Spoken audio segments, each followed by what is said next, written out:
101 FM.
Investigation into elections fraud. Hess boss says Ali and Jagdeo agreed to expedite Yellowtail project before year end, and the GWI to recover $29.8 million from bank account. And Exxon plans to complete environmental studies for Yellowtail by December, says COVID task force restricts public consultation for fourth oil development. Meanwhile, protester burns tire on Blackbush Road, block region's vice chairman vehicle, and 3 arrested. Stay tuned to stay informed.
With your news and details, I'm Kevin Smith.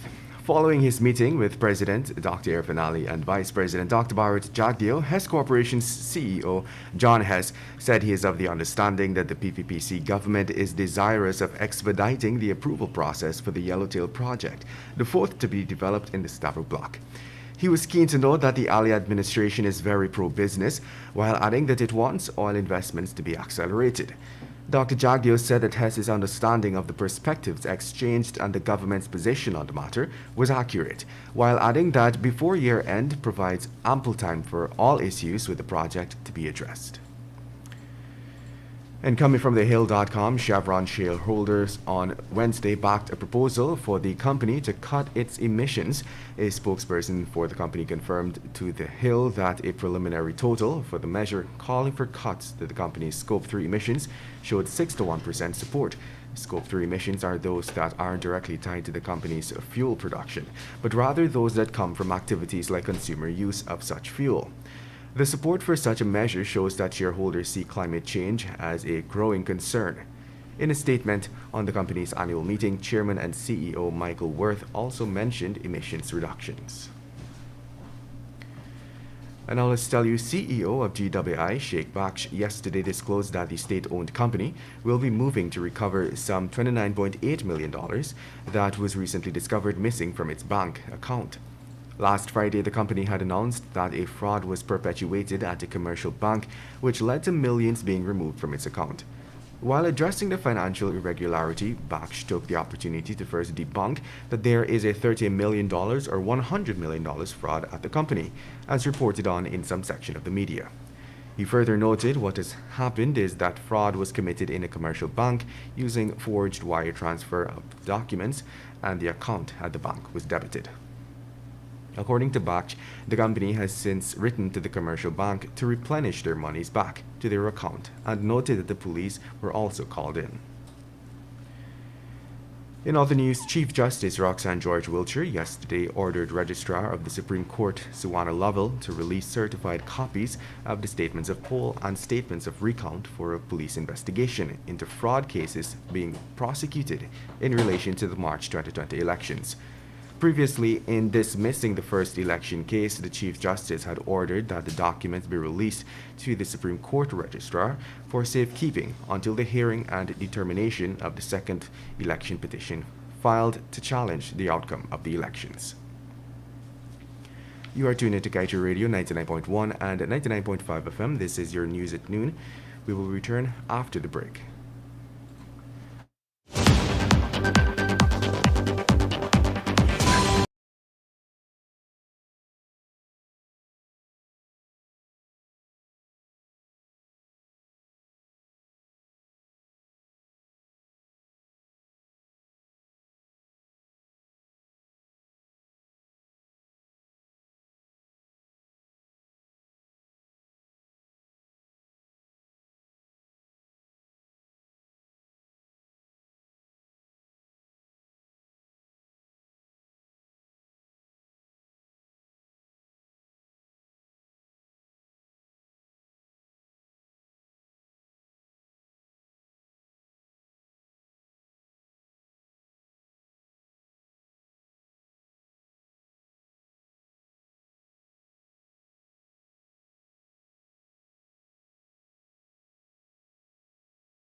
Welcome back. Let us continue with the news.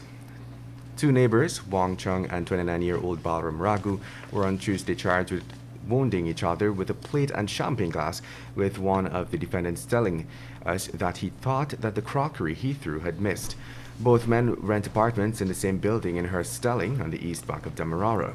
Chung and Raghu appeared at the time in the magistrate's court and were charged with felonious wounding. They both pleaded not guilty and were released on bail. They are expected to reappear in court sometime in June. And on that note, let's tell you that a Maruka teen woke to the sight of a man standing beside her on Wednesday. According to a police report, the teen secured her home, which is situated in Rainkong Village, Maruka, at 19:25 hours before retiring to bed. She woke up at 23 hours and reportedly saw the suspect standing at the side of her bed. The startled teen jumped off her bed and raised an alarm. The girl then exited the house and ran to her uncle's house, which was not too far from her home, and told him that what had just occurred. The man, who is believed to be known by some of the villagers, tried to flee from the scene. The teen's uncle, along with other neighbors, proceeded to the suspect's home in order to apprehend him. This caused the man to make another attempt to escape, but was ultimately captured by his pursuers. The suspect was then restrained. And now let's tell you, the Australian Federal Court has ruled that Environment Minister Susan Ley has a legal duty not to cause harm to young people of Australia by exacerbating climate change when approving coal mining projects. The decision in the Federal Court of Melbourne on Thursday came following a case brought by a group of 8 young people on behalf of all young Australians, filed in September last year.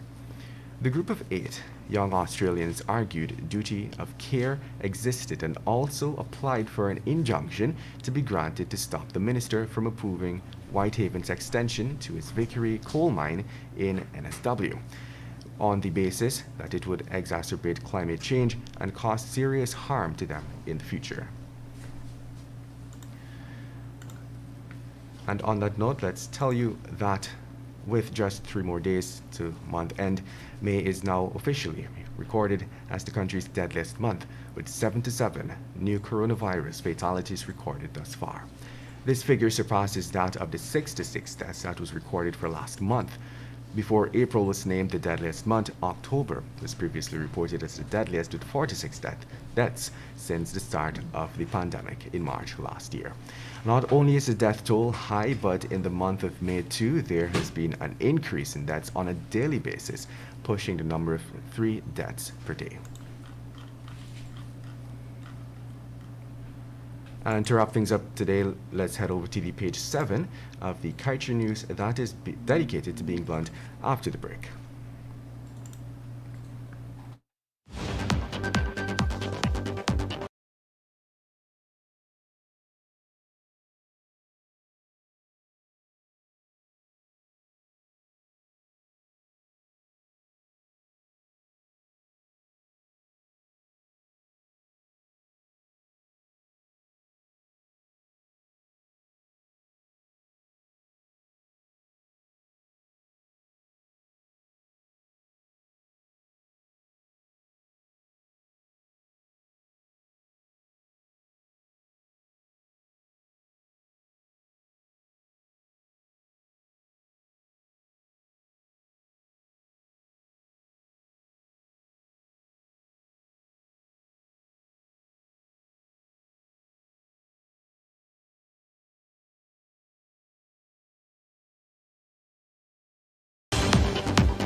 And now for a COVID-19 update. Guyana has now surpassed 16,500 cases of COVID-19, moving it closer to the 17,000 benchmark. The Health Ministry yesterday recorded 2 more COVID-19 deaths, a 62-year-old woman from Region 4 and a 52-year-old man from Region 6. Their deaths now push Guyana's COVID-19 death toll to 376. Further, the Health Ministry in its daily COVID-19 dashboard recorded 98 new COVID-19 cases, taking the total number of confirmed cases to 16,654. A breakdown of new cases per region shows that Region 4 leads with 44 new cases, Region 10 with 24, Region 3 with 14, Region 6 with 6, Region 9 with 5, Regions 5 and 7 with 3 each, and Region 1 with 2.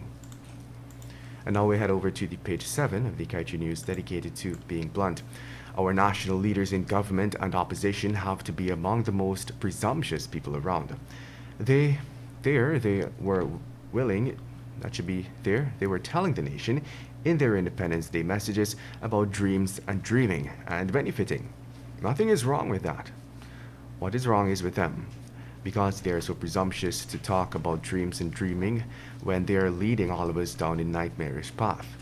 The dream has become a nightmare and will be one that Guyanese live unless they force leaders to change for the better. The betterment of all Guyanese, not these fluffy messages that mean nothing. Only then will the dream be a really sweet dream. And with that, we've come to the end of today's News at Noon. I'm Kevin Smith. Thank you for listening. Want value for your advertising dollar? Then place your ads on Kaieteur Radio's newscasts. Streamed live on 6 different mediums, reaching hundreds of thousands. Advertise today and watch your dollar grow. Call us on 225-8465 or 226-8210 today.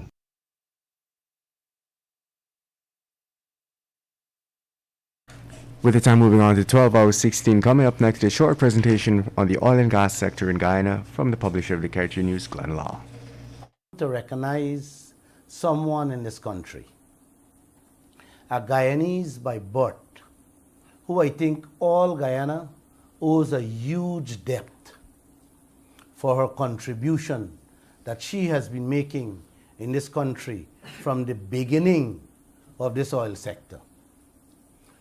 Myself and staff of this newspaper have learned tremendously from her experience and knowledge of this oil industry. She has single-handedly done what all the leaders in this country are afraid to do. She has seen the advantage that ExxonMobil did to us with those environmental permits